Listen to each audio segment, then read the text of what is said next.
como le dijimos y como le gusta mucho a mi amigo Rafael, aquí solamente vienen cuartos bates, pero yo creo que no es solamente el tema, los cuartos bates, sino que los temas que tocamos nosotros son temas que no se debaten todos los días, ni de la forma en que se debaten aquí. Porque aquí no hacemos preguntas 101. O sea, hoy no vamos a hablar de apnea del sueño 101, a pesar de que este es un tema tan complicado que aún para la clase médica es un tema que no toca constantemente y tiene tantas aristas que yo quiero darle la bienvenida, ¿verdad?, a Luis Felipe Encarnación, un amigo, hermano de muchos años, de muchas batallas, ¿verdad? Donde hemos estado en diversos En los escenarios, dos frentes, hemos en los estado dos frentes, en los dos lados del exactamente. frente. Hemos estado uno al frente del otro, hemos estado en el mismo lado y hemos estado en lugares neutros ambos, mirando.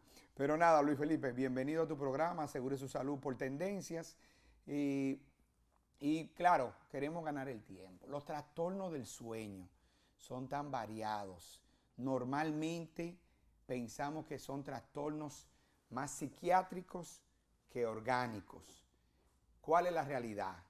Tenemos más problemas orgánicos, problemas más psiquiátricos. Se confunden, hay una línea fina entre cuando tengo un trastorno del sueño de origen psiquiátrico que no sé si pudo ser por otra cosa o viceversa.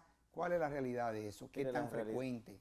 la realidad es que los trastornos del sueño, los más importantes son dos. O el trastorno respiratorio del sueño, que es el que manejamos los otorrinos, es el tema de la apnea del sueño, o el insomnio, que principalmente lo manejan los psiquiatras y los geriatras. El paciente que no puede quedarse dormido a la hora adecuada o que no puede dormir continuamente durante el tiempo que le dedica al sueño, ese es un paciente de insomnio. Es un paciente que tiene muchas dificultades en su vida. Sin embargo, hay pacientes que aún así se pueden dormir y duermen muy bien, creen ellos. Entonces es el paciente que tiene el trastorno respiratorio del sueño. Hay otro tipo de pacientes que tienen trastornos del movimiento durante el sueño. Son pacientes que se mueven mucho, que tienen convulsiones, que tienen movimientos periódicos de las piernas. Ese es otro grupo de pacientes. Y luego hay otro grupo de pacientes que siempre les recuerdo a los televidentes que para que el sueño sea reparador tiene que tener tres características, que es calidad, cantidad y oportunidad. Es decir, el sueño tiene que ser de buena calidad, tiene que dormir corrido, no debes despertarte, pero también tiene que tener una cantidad de horas necesarias. Es decir, dependiendo de tu cuerpo, necesitas de 6 a 9 horas todos los días. Si tu cuerpo necesita 9 y tú solo le das 6, vas acumulando una deuda de sueño que luego vas a pagar. Pero hay una tercera parte a la que se le da poca importancia, que es la oportunidad. Es el momento de dormir. No es lo mismo dormir 8 horas de día que dormir 8 horas de noche. Y con el desarrollo industrial que está teniendo nuestro país, esto es cada vez más frecuente, en donde tenemos personal que trabaja turnos rotatorios. Exacto. Ya los médicos hasta lo tenemos casi como una medalla, no, porque yo amanezco, sí. y la gente no se da cuenta de lo que va a pagar por eso. Pero se necesita dormir a una hora específica. Pero una cosa, ahí, no tengo yo que expresarte a ti como médico que para mí el no dormir es un problema. Si yo te digo que no siento ningún problema, en realidad tengo un problema. El problema está en que tú como médico, o yo como médico, debería preguntártelo. Y si tú recuerdas, cuando estudiamos en la universidad, a nosotros no nos hablaron de esto. No, no. La medicina del sueño es una especialidad relativamente Sí. reciente. En medicina las cosas tienen que pasar 50 años para que sea ciencia establecida. La medicina del sueño no tiene tanto y los estudios para diagnosticar los problemas de sueño son más recientes. Entonces es una especialidad que se ha venido a hablar recientemente. Por lo tanto, no está en el armamentario del médico preguntarle al paciente cómo duerme. Dime si tú en tu entrenamiento o en algún momento Ni en la historia clínica. te detuviste En la a historia mirar, clínica normal. si alguna vez te detuviste a mirar a un paciente durmiendo. Eso no es parte de nuestra formación. Nosotros vemos a los pacientes despiertos, pero cuando están durmiendo, la persona es una persona totalmente distinta. Su cuerpo funciona de manera distinta y es pesado ponerse a mirarlo, porque es a la hora en que nosotros también quisiéramos estar durmiendo. Entonces, no es parte de nuestra formación. Y siempre se ha dicho que, y ahora en estos tiempos modernos, más que nunca, que la falta de sueño nos resta tiempo de vida. Exactamente. ¿Verdad? Al final del camino son años menos de vida que tenemos por todas esas noches sin dormir por H o por R. Por Y la si lo razón. mides en años, estás midiendo cantidad. pero no lo midas en años, mídelo en calidad de calidad vida. también. ¿Cómo vives cuando no has dormido bien? Ok, Entonces así esa es una así situación que se está, y gracias a programas como el de ustedes, que le está llevando información a la gente, de que la gente se preocupe. Y si tu médico no te pregunta cómo duermes, díselo tú. Dile, Sí. doctor, pregúnteme cómo estoy durmiendo. Pero tendríamos que estar haciendo una Doctor, campaña. pregúnteme si ronco, porque entonces esa es la otra. Roncar, que es la parte que me toca a mí como médico otorrinolaringólogo, aunque roncar no es un problema de salud, cuando ese ronquido se acompaña de pausas en la respiración, cuando una persona para de respirar, en estos días mandaron un video por WhatsApp que ustedes deben haber visto de un señor durmiendo sentado en la camioneta, que se estaba casi muriendo. Y para la gente eso es normal, porque dicen todo el mundo ronca. No, hay ronquido y hay apnea del sueño, que es cuando Ok. haces pausas en la respiración, que Ok. duran más de 10 segundos y que te bajan el nivel de oxígeno. Eso es Entonces, no- apnea del sueño. Entonces, no, empieza ahora a disecar esas dos cosas. Fíjate, como tú bien has dicho, nosotros ninguno recibimos ningún entrenamiento sobre los trastornos del sueño per se, fuera de la parte que dimos en psiquiatría, que ya tú bien dijiste que son dos momentos, ¿verdad? Independientemente de que hay escuelas que clasifican los REM de los no REM, la disomnia de la parasomnia, etcétera, etcétera. Pero no vamos a meter en ese nivel de detalle, ¿verdad que no? Sino, ¿qué pasa? ¿El ronquido es un preludio para esa apnea del sueño? ¿Cuál es el trastorno orgánico entonces? Mira, el ronquido es ruido. Y el ronquido se produce cuando las estructuras de la garganta vibran, cuando el aire pasa por un sitio muy estrecho. Por eso no todo el mundo ronca, o los que roncan, o los que roncamos, que tenemos que decir. Bueno, hay que recordar que roncar es cosa de hombres. Mira, esta gráfica que trajimos nos muestra cómo en este paciente que está acostado boca arriba, la lengua, que es la parte rosada, se cae para atrás cuando te duermes, porque es un músculo. Y al caerse para atrás te cierra la garganta. El aire no puede pasar adecuadamente y eso produce vibración. Y esa vibración produce ruido. Eso es ronquido. Ahora, el cuerpo, cuando succiona aire, puede vencer esa obstrucción. Pero si no puede hacerlo, entonces vas a entrar en una pausa respiratoria. Una persona normal debe respirar una vez cada 5 segundos, son como 12 veces por minuto más o menos. Si tú duras 10 segundos sin tomar una respiración, eso se denomina apnea. ¿Y apnea para el público es? Pausa en la respiración de más de 10 segundos de duración. La gente no puede medirlo en su casa, la gente solamente lo ve por la reacción que tiene el paciente cuando termina la apnea. El paciente está respirando, se cierra la vía respiratoria y entonces hace un esfuerzo más grande para tratar de respirar. Y cuando por fin lo logra, es como cuando sales de abajo del agua. Y eso se produce entonces con un ruido más grande. Si esto se repite más de 5 veces por hora, entonces sí es una enfermedad. Es decir, si tú duermes 8 horas todas las noches y se te para la respiración, tienes una apnea, cada 5 apneas por hora, en una noche podrías tener 40 apneas. Wow. No estás enfermo.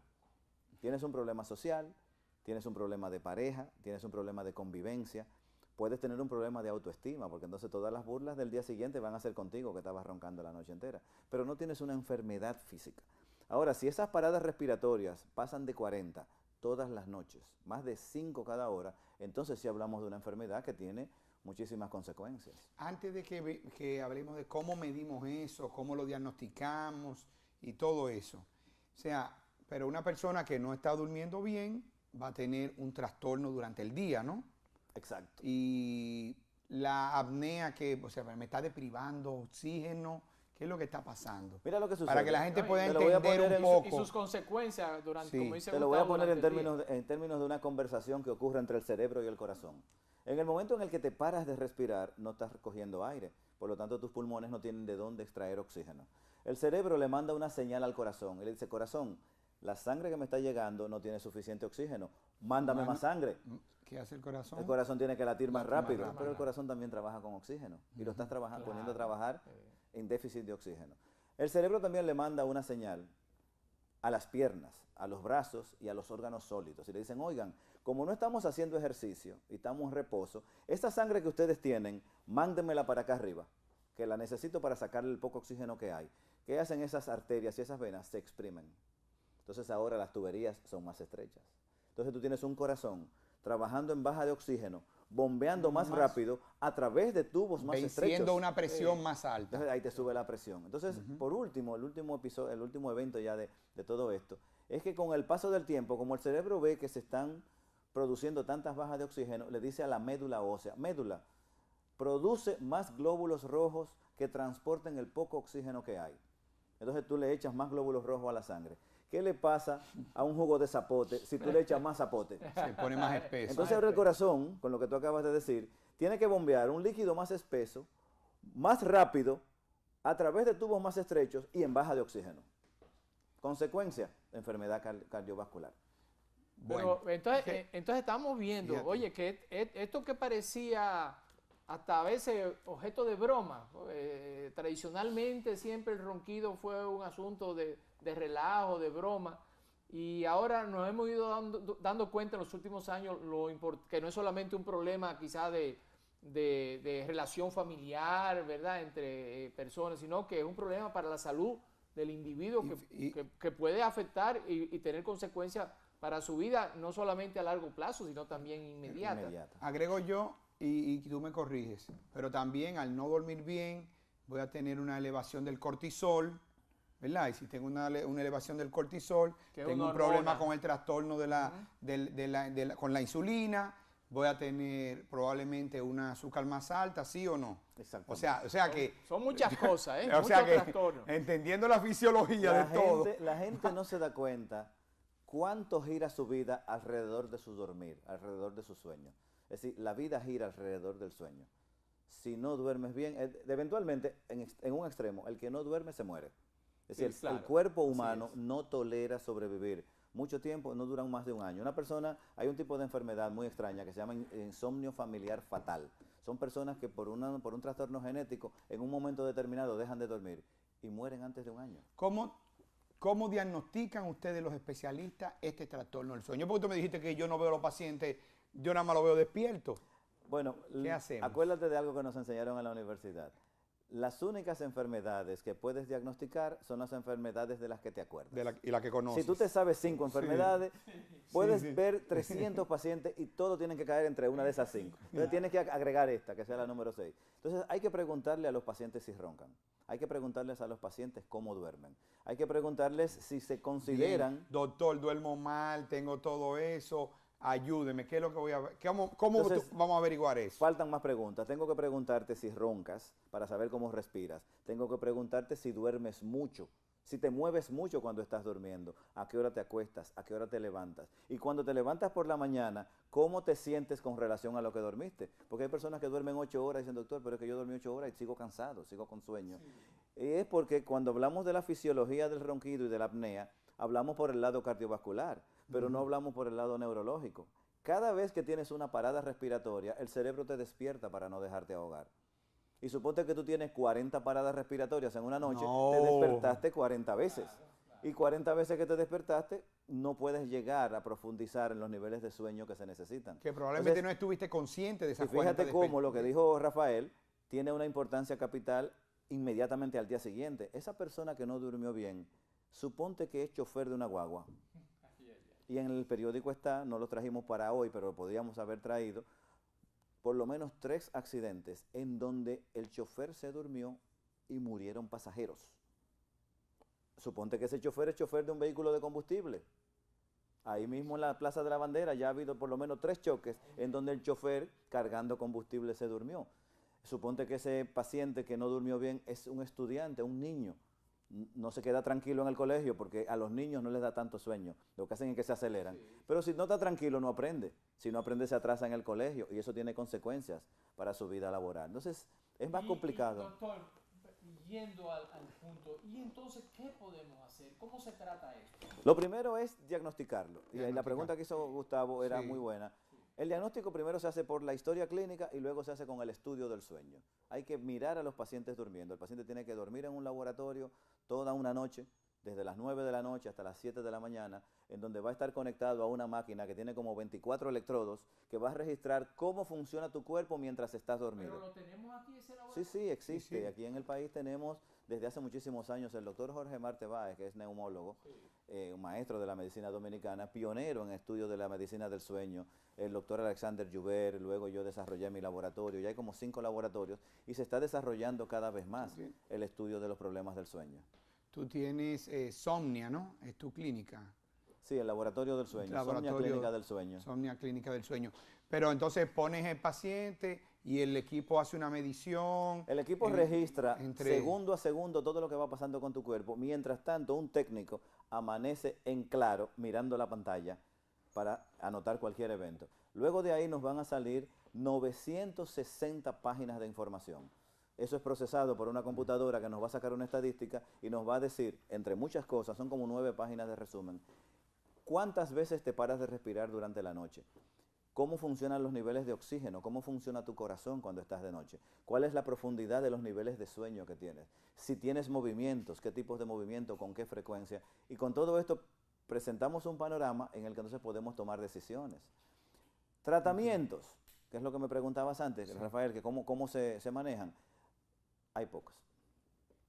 Ok, o sea, tú viniste, nos diste todo pet talk, como dice, ¿verdad? Y ahora me dice que hay poco tratamiento. Oye, no, Luis Felipe, oye, tú te vas a dar especialista en eso porque yo tengo un tinnitus. También hay poco. Espérate, voy donde Luis Felipe. Oye, ponme aquí. Mira, oye, yo voy donde Luis Felipe, le digo, Luis Felipe, óyeme, el 16 de enero del 2016, fui con donde él, como 2 meses después, y me dice, wow, todos los pacientes se recuerdan el día que le comenzó. Empecé con un tinnitus en ese oído. Me dice, está bien, no te preocupes, que no tenemos nada que hacer, pero vamos a hacerte una prueba, una audiometría, timpanometría, y después subo, me dice, mira, todo esto chulo, ya tú sabes. Ajo y agua así contigo. Te va a quedar. Ajo y agua contigo. Oye, efectivamente, ¿Y por qué? subo y bajo. Yo simplemente subo y bajo. ¿Y cuál es la importancia que tiene decir esto? Es que la gente llega con mucha expectativa donde el médico. Acuérdate que todavía tenemos una categoría de semidioses, donde la gente espera, y más con toda esta tecnología que ustedes están presentando, rayo X a color y todo, la gente espera que tenemos soluciones para todo. Para esto hay tratamientos.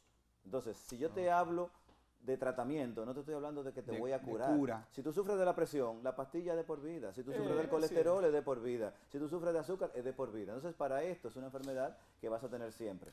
¿Qué podemos hacer? Número 1, perder peso, en el que le aplica, por ejemplo. Nosotros 3 no tenemos un sobrepeso que nos vaya a curar. Siguiente tratamiento, máquina de CPAP. La máquina de CPAP es una máquina que es como un ventilador, no como un abanico, sino como una cajita de un ventilador como los de cuidado intensivo, que está en la mesita de noche conectada por una manguera a una mascarilla en la cara que bombea aire a presión y no permite que ronques ni que tengas apnea. No te va a curar, pero te va a evitar morirte de eso. O sea, vas a respirar bien y entonces vas a descansar. Vas a descansar. Y todo de lo que hablamos, todo ese mecanismo patológico del corazón, el cerebro, el oxígeno que hablamos, se elimina con la máquina mientras te la pones. Porque el día que no te la pones estás igual que ahora.